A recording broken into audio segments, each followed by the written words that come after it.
sait de quoi est formé le lendemain. Seul celui qui en est l'auteur, qui sait de quoi est formé le lendemain. Et ne pas prendre conscience de ça serait une bêtise de notre part. Beaucoup d'inondations injustifiées, des inondations touchées par-ci par-là. Qui a dit que l'Afrique était épargnée des cyclones? Qui avait dit ça?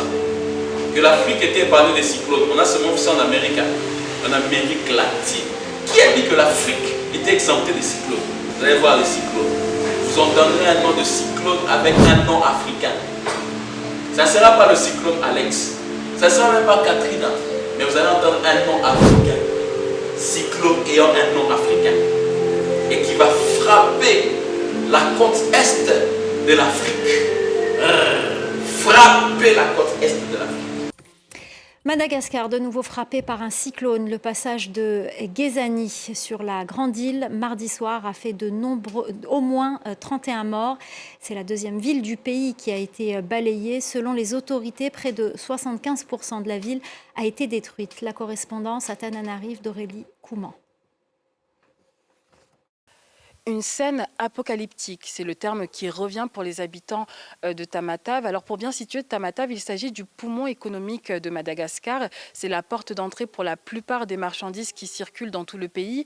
Et aujourd'hui, cette ville de près de 400 000 habitants est littéralement à terre. Les images qui nous parviennent sont saisissantes. 90% des toits en tôle se sont envolés. L'avenue de l'Indépendance, connue pour ses palmiers en alignement, est aujourd'hui méconnaissable. Tous les arbres ont été fauchés sous la force des rafales de vent de près de 250 km/h. Et cela réveille la douleur, le souvenir de la douleur du cyclone Géralda qui en 1994 avait déjà fait 200 morts à Madagascar. Et un autre point qui accentue la situation dramatique, c'est que Guézani n'arrive pas en terrain vierge. Ce qu'il faut savoir, c'est qu'il y a un peu moins de 2 semaines, la tempête tropicale Fiti avait déjà fait 14 morts et des milliers de sinistrés du côté de Majanga, et le pays peinait déjà à s'en relever. Alors du point de vue politique, le colonel Michael Randrianirine s'est rendu sur place avec son épouse.